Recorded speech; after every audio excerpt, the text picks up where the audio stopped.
Cyber నేరాలకు అడ్డుకట్ట వేయాలని సీఎం చంద్రబాబు ఏపీ పోలీస్ శాఖను ఆదేశించారు. సైబర్ మోసాలు జరిగిన తర్వాత గోల్డెన్ అవర్లో స్పందించడం మంచిదే అయినా అసలు నేరం జరగకుండా చర్యలు చేపట్టాలని సూచించారు. సైబర్ మోసాలపై ఫిర్యాదు అందిన వెంటనే 0 FIR నమోదు చేసి బ్యాంకుల్ని అప్రమత్తం చేయాలని నిరంతరం నిఘా పెట్టి సైబర్ దొంగలకు చెక్ పెట్టాలన్నారు. రాష్ట్రంలో సైబర్ నేరాలకు అడ్డుకట్ట వేసేందుకు ప్రభుత్వం ఏపీ సైబర్ గార్డ్స్ పేరుతో భద్రతా వ్యవస్థను తీసుకువస్తోంది. దీనిపై సచివాలయంలో శుక్రవారం సీఎం సమీక్షించారు. డిజిటల్ అరెస్టుల పేరుతో అమాయకులను లక్ష్యంగా చేసుకుని బెదిరిస్తున్నారని, అసలు అలాంటి వ్యవస్థ లేదని ప్రజలకు అవగాహన కల్పించాలన్నారు.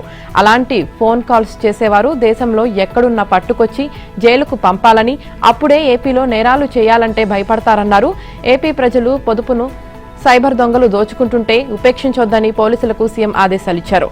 ఇక సైబర్ నేరాలను అరికట్టేందుకు చేపట్టిన 6 పిల్లర్స్ సిస్టంపై డీజీపీ హరీష్ కుమార్ గుప్తా ప్రజెంటేషన్ ఇచ్చారు. ఇందులో cyber war room, 1930 call centre, dashboard, AI technologies, capacity building, 3 tier architecture, ప్రజా చైతన్యం ప్రధాన భాగాలను వివరించారు. 500 మంది సైబర్ గార్డులతో సైన్యాన్ని సిద్ధం చేస్తున్నామని, వారికి ప్రత్యేక శిక్షణ ఇస్తున్నట్లు చెప్పారు.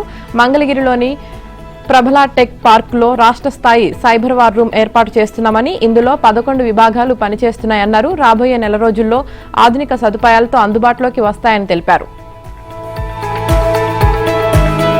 ఏపీలో పోర్టులు, ఎయిర్పోర్ట్ల నిర్మాణాలను పూర్తి చేసేలా అధికారులు చర్యలు తీసుకోవాలని ముఖ్యమంత్రి చంద్రబాబు ఆదేశించారు.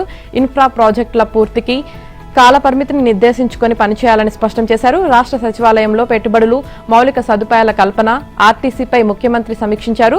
పోర్టులు, ఎయిర్పోర్ట్లు, షిప్పింగ్ హార్బర్లు, ఇక ఫిషింగ్ హార్బర్ల నిర్మాణం పురోగతిపై సమావేశంలో చర్చించారు. మూలపేట, రామయ్యపట్నం, మచిలీపట్నం పోర్టుల నిర్మాణాలపై సీఎం సమీక్షించారు. అలాగే జువ్వెలదిన్న, నిజాంపట్నం, మచిలీపట్నం ఫిషింగ్ హార్బర్ల నిర్మాణాల పురోగతిపై ముఖ్యమంత్రి సమీక్షించారు. దగదర్తి, కుప్పం, శ్రీకాకుళం ఎయిర్పోర్ట్ల నిర్మాణం, భూసేకరణ, నిధుల సమీకరణ, కేంద్రం నుంచి అనుమతులు వంటి అంశాలపై అధికారులకు ముఖ్యమంత్రి దిశానిర్దేశం చేశారు.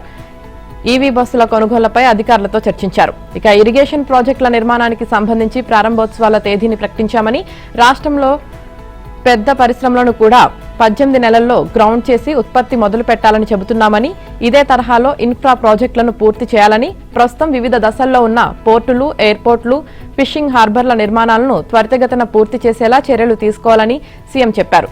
అనుమతులు, సాంకేతిక అంశాలు, టెండర్ ప్రక్రియ, నిర్మాణాలన్నిటికీ టైం బాండ్తో పనిచేయాలని చంద్రబాబు స్పష్టం చేశారు.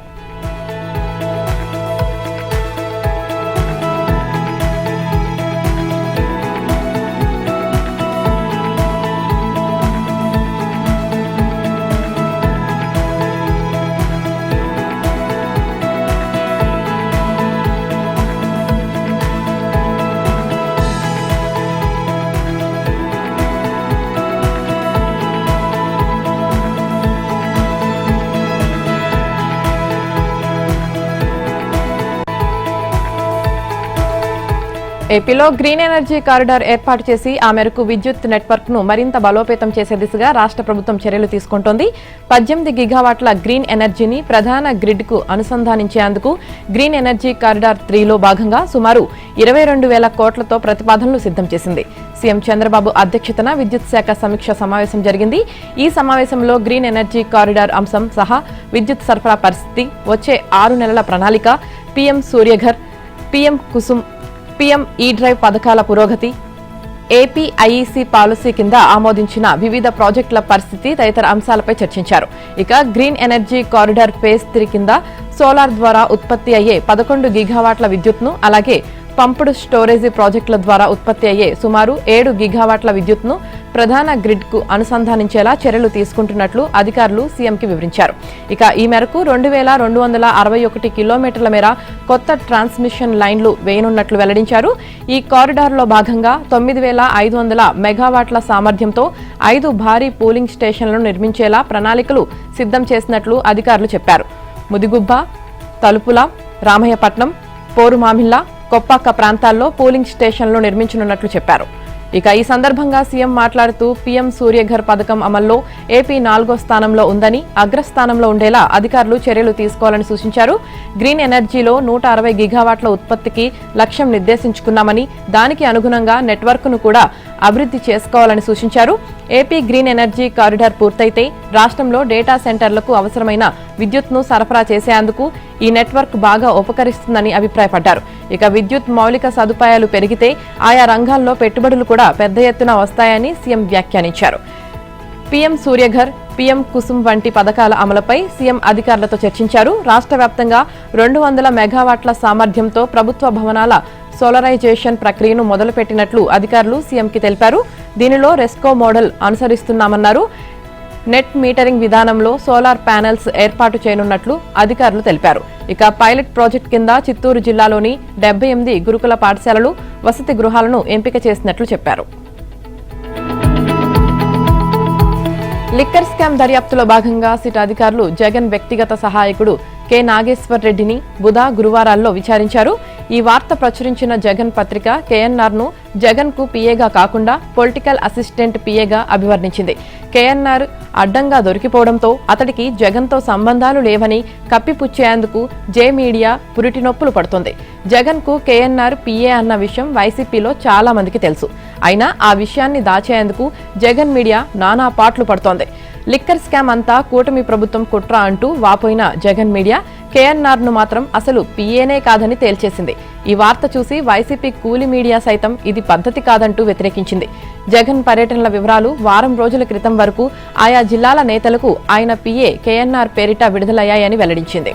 ఇక జగన్ తో వైసీపీ కార్యకర్త ఫోటో దిగాలన్నా నాకేంటి అని డబ్బులు వసూలు చేసే నైజం కేఎన్ఆర్ది.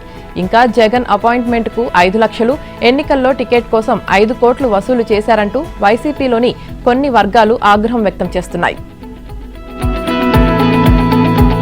గత వైసీపీ ప్రభుత్వ హయాంలో జరిగిన మద్యం కుంభకోణం విచారణలో కీలక పరిణామం చోటు చేసుకునే అవకాశం ఉంది.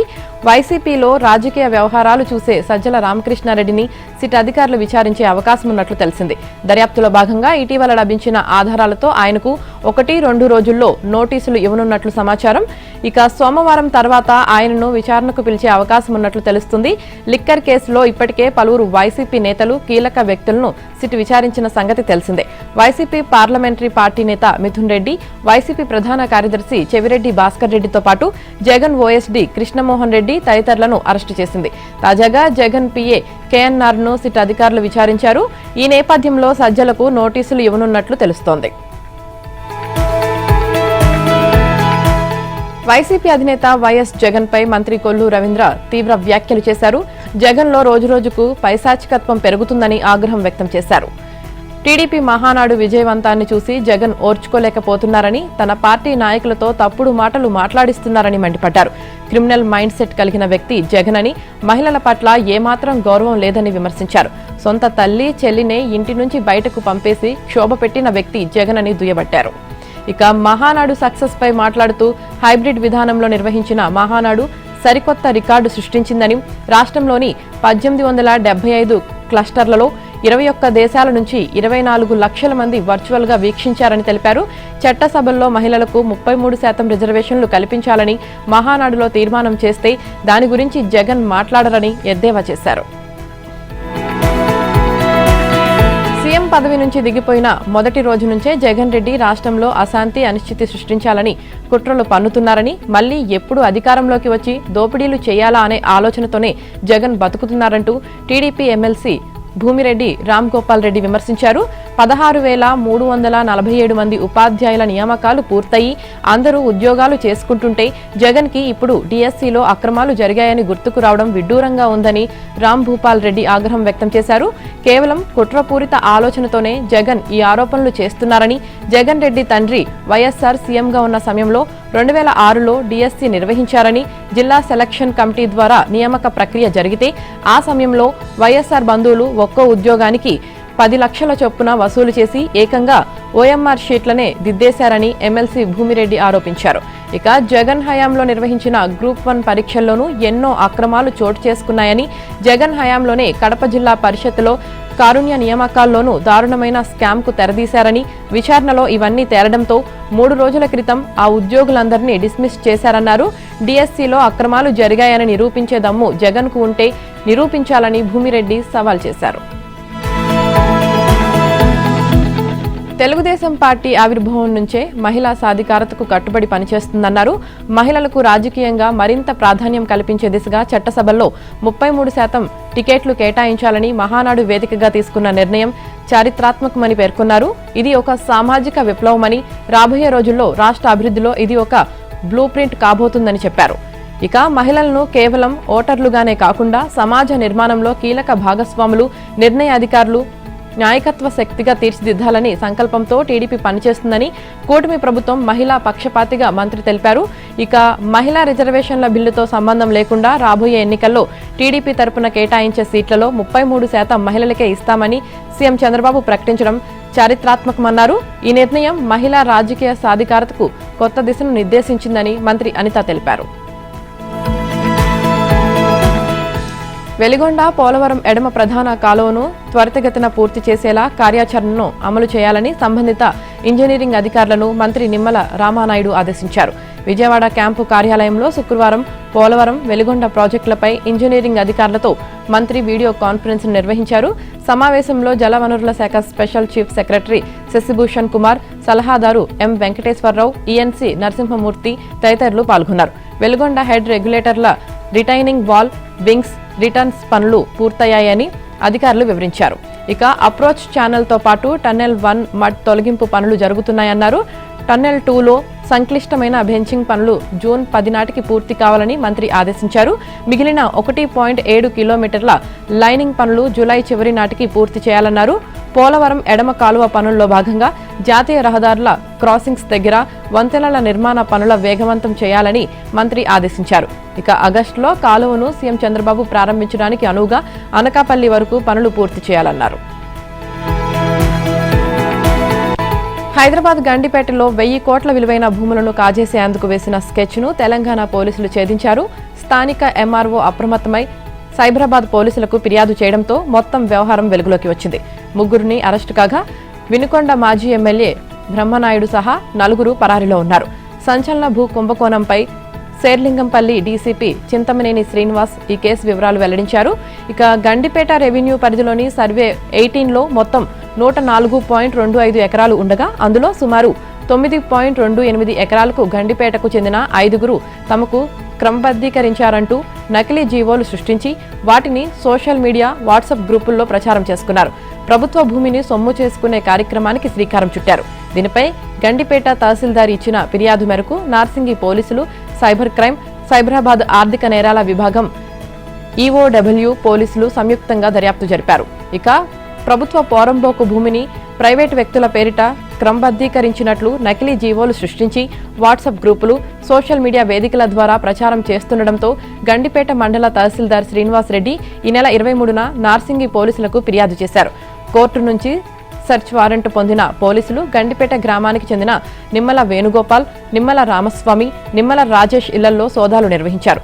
సోదాల్లో బ్యాంక్ పాస్ పుస్తకాలు, ఎంఓయూ పత్రాలు, మొబైల్ ఫోన్లు, ల్యాప్టాప్ను స్వాధీనం చేసుకున్నారు.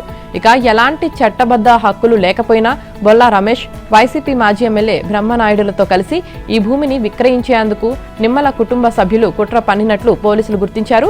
ఈ క్రమంలో నిమ్మల కుటుంబ సభ్యులు బొల్లా రమేష్, బ్రహ్మనాయుడు మధ్య ఎకరా 3.5 కోట్ల చొప్పున 35 కోట్లకు ఎంఓయూలు కుదిరినట్లు తేల్చారు. ఇక బొల్లా రమేష్, బ్రహ్మనాయుడు, సునీల్, రాధాకృష్ణ పరారీలో ఉండగా నిమ్మల రాజేష్ గౌడ్, నిమ్మల వేణుగోపాల్, నిమ్మల సాయి కిరణ్లను అరెస్టు చేసి కోర్టులో హాజరుపరిచారు. Cyberabad police commissioner doctor M Ramesh ఆదేశాల మేరకు దర్యాప్తు కొనసాగుతుందని డీసీపీ తెలిపారు. కాలుష్య రహిత గోదావరి పుష్కరాల నిర్వహణ కోసం స్వచ్ఛ గోదావరి, పవిత్ర పుష్కరాల పేరిట డిప్యూటీ సీఎం పవన్ కళ్యాణ్ కార్యాచరణ ప్రణాళిక ప్రకటించారు. పుష్కరాల నిర్వహణకు 6 జిల్లాల పరిధిలో గుర్తించిన 262 గ్రామ పంచాయతీలను మురుగు రహితంగా తీర్చిదిద్దడంతో పాటు గోదావరి నదిలో కాలుష్యకారక వ్యర్థాల విడుదలను నిలువరించేందుకు నిరంతర పర్యవేక్షణ వ్యవస్థను ఏర్పాటు చేయాలని అధికారులను ఆదేశించారు.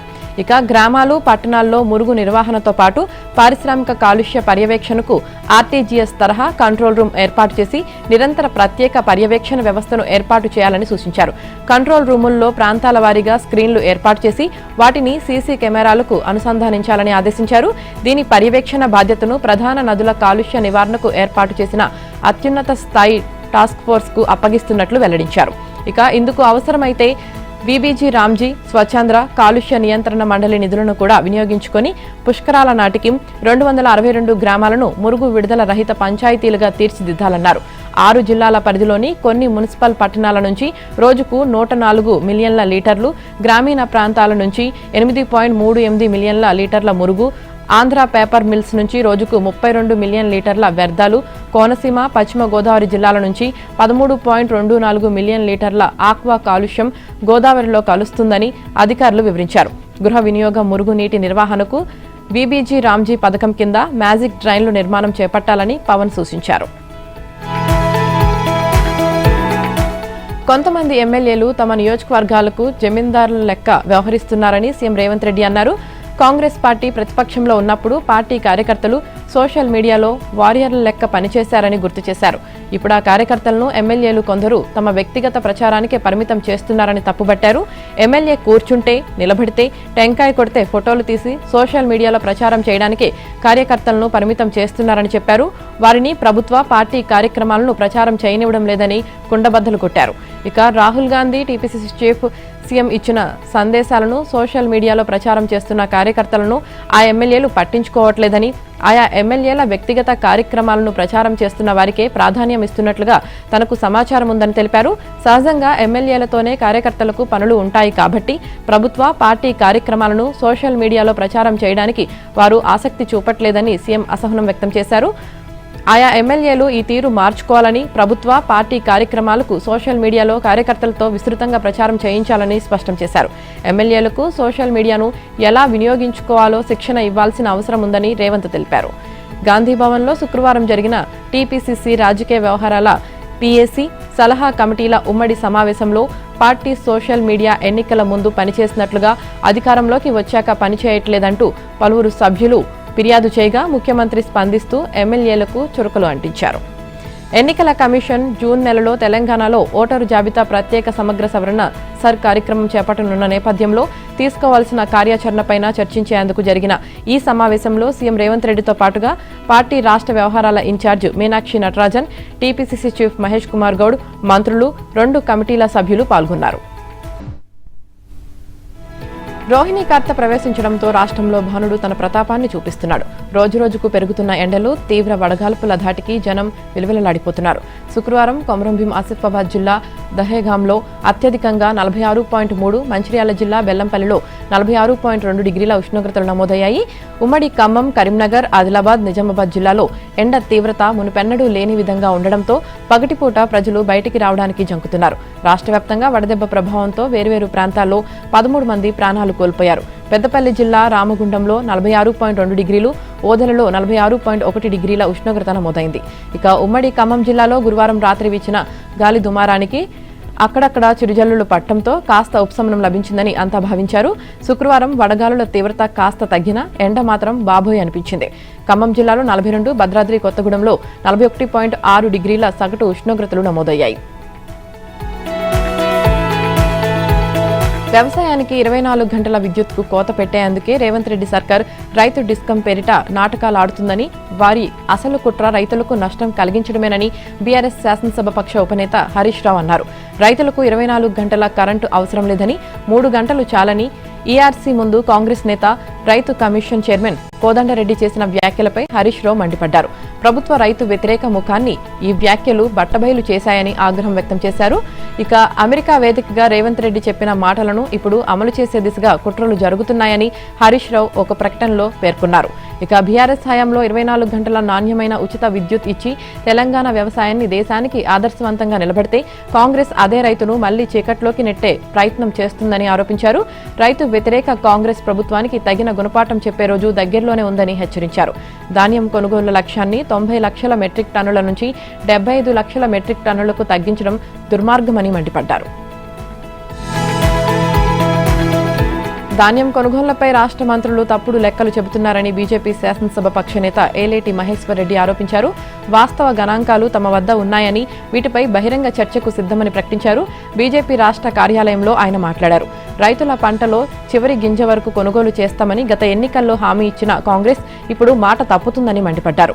రైతు గోసా బీజేపీ భరోసా పేరిట తాము యాత్ర నిర్వహించిన తర్వాతే మంత్రులు ఆగమేఘాలపై సమీక్ష నిర్వహించారని ఆయన పేర్కొన్నారు.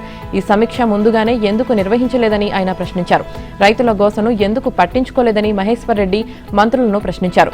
అధికార గోస మంత్రులకే ఉందని, అందుకే ఢిల్లీకి చక్కర్లు కొడుతున్నారని ఆయన ఎద్దేవా చేశారు. రాష్ట్ర ప్రభుత్వం ధాన్యం సేకరణకు ఎంత ఇండెంట్ ప్రతిపాదిస్తే అంత మేరే తీసుకునేందుకు కేంద్రం సిద్ధంగా ఉందని మహేశ్వర్ రెడ్డి చెప్పారు. రాష్ట్ర ప్రభుత్వం దళారీగా వ్యవహరిస్తుందని, రైతుల కష్టాన్ని దోచుకుంటుందని దుయ్యబట్టారు. తెలంగాణలో 80% కొనుగోళ్లు పూర్తయ్యాయని సీఎం రేవంత్, మంత్రి ఉత్తమ్ కుమార్ రెడ్డి అబద్దాలు చెబుతున్నారంటూ మహేశ్వర్ రెడ్డి ఆగ్రహం వ్యక్తం చేశారు.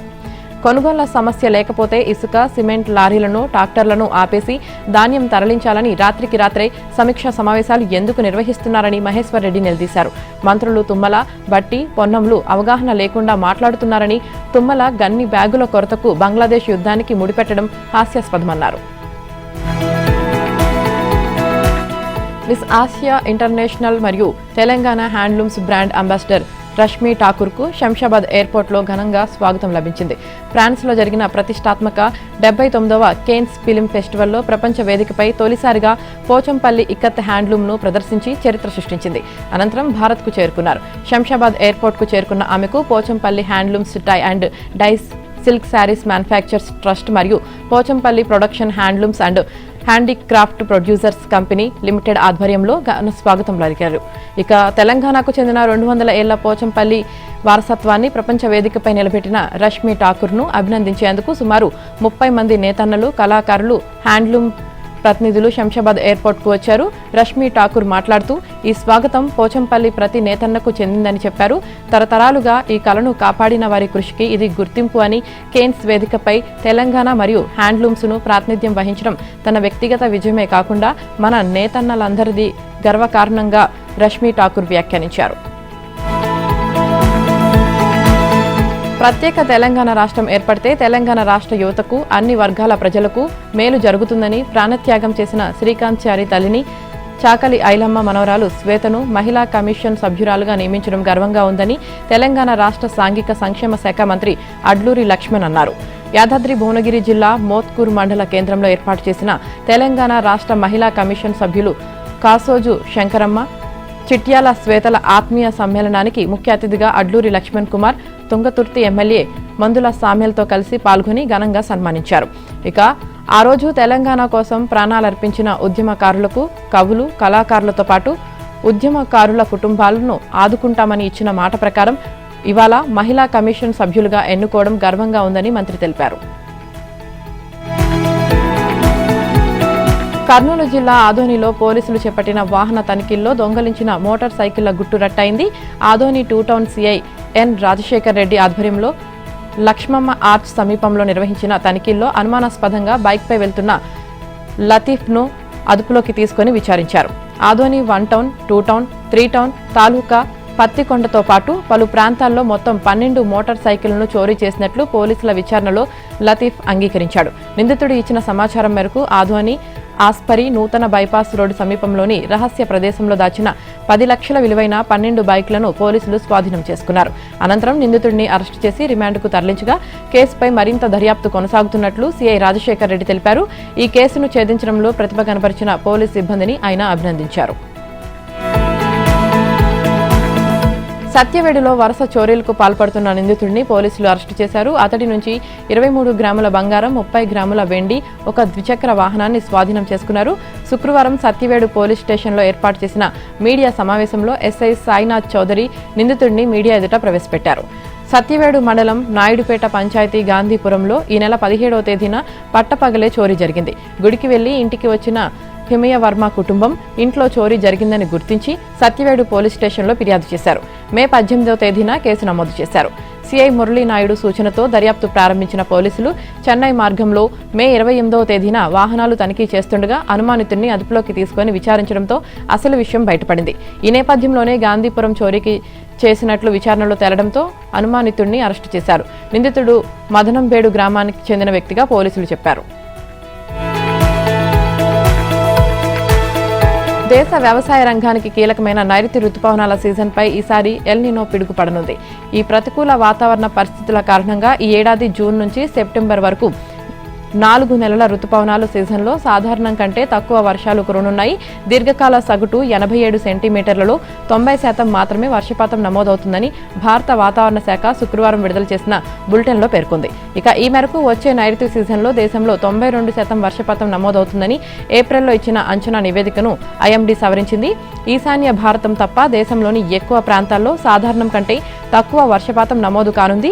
జూన్లో ఉత్తర, మధ్య, తూర్పు భారతంతో పాటు దక్షిణాదిలోని ఏపీలో వడగాల్పులు వీనున్నాయని పేర్కొంది. ఇక మరోవైపు 4 నెలల నైరుతి రుతుపవనాల సీజన్లో ఏపీలోని సగం ప్రాంతాల్లో సాధారణం అంతకంటే ఎక్కువ వర్షాలు కురనున్నాయి. ఉత్తర కోస్తాలో ఎక్కువ ప్రాంతాలు, దక్షిణ కోస్తా, రాయలసీమలోని పలు ప్రాంతాల్లో దీర్ఘకాల సగటు కంటే ఎక్కువగా, మధ్య కోస్తా, రాయలసీమలోని కొన్ని ప్రాంతాల్లో తక్కువ వర్షపాతం నమోదు కానుంది. అయితే తెలంగాణలో ఎక్కువ ప్రాంతం, ఉత్తర కర్ణాటకలో సాధారణం కంటే ఎక్కువ వర్షాలు కురుస్తాయని భారత వాతావరణ శాఖ తెలిపింది. ఇక కృష్ణా డెల్టాలో వర్షాలు ఆశాజనకంగా ఉండే అవకాశం ఉందని వాతావరణ నిపుణులు అంచనా వేశారు. తెలంగాణలో ఎక్కువగా వర్షాలు కురిస్తే దానికి ఆనుకొని కోస్తా, రాయలసీమ జిల్లాలకు కొంత మేలు జరుగుతుందన్నారు. జూన్లో రాయలసీమలో ఎక్కువ ప్రాంతాలు, దక్షిణ కోస్తాలో పలుచోట్ల ఎక్కువగా, కోస్తాలో ఎక్కువ ప్రాంతాల్లో తక్కువగా వర్షాలు కురుస్తాయని, దీనివల్ల కోస్తాలో వడగాల్పులు, ఎండ తీవ్రత అధికంగా ఉంటుందని హెచ్చరించారు. తిరుపతి శ్రీ గోవిందరాజస్వామి ఆలయంలో బ్రహ్మోత్సవాల్లో 7వ రోజైన శుక్రవారం రాత్రి శ్రీ గోవిందరాజస్వామి వారు దర్బార్ కృష్ణుడి అలంకారంలో చంద్రప్రభ వాహనంపై భక్తులకు కనువిందు చేశారు. చంద్రబింబంలా ప్రకాశించిన వాహనంపై స్వామివారు దివ్యమంగళ రూపాన్ని దర్శించిన భక్తులు భక్తి పార్వస్యంలో మునిగిపోయారు. ఔషధాలకు అధిపతి అయిన చంద్రుడు సమస్త జీవజాతికి పోషకుడిగా నిలుస్తాడు. రసస్వరూపుడైన చంద్ర భగవానుడు ఔషధాలను పోషించి జగత్తుకు జీవాధారంగా నిలుస్తున్నాడు. చంద్రుని కిరణాలు చల్లదనాన్ని, ప్రశాంతతను, ఆనందాన్ని ప్రసాదిస్తాయని శాస్త్రాలు పేర్కొంటున్నాయి. అందుకే స్వామివారు చంద్రప్రభ వాహనంపై విహరిస్తూ భక్తులకు ఆహ్లాదాన్ని పంచారు. దేవుని ముందు అందరూ సమానులే, అలాంటప్పుడు వీఐపీ దర్శనాలెందుకు అంటూ మద్రాస్ హైకోర్టు ప్రశ్నించింది. ఇతర భక్తులను వేచి ఉండేలా చేస్తూ వీఐపీల కోసం ఆలయాల్లో ప్రత్యేక దర్శనాలు ఏర్పాటు చేయడం ఏ మేరకు సమంజసమంటూ రాష్ట్ర ప్రభుత్వాన్ని ప్రశ్నించింది.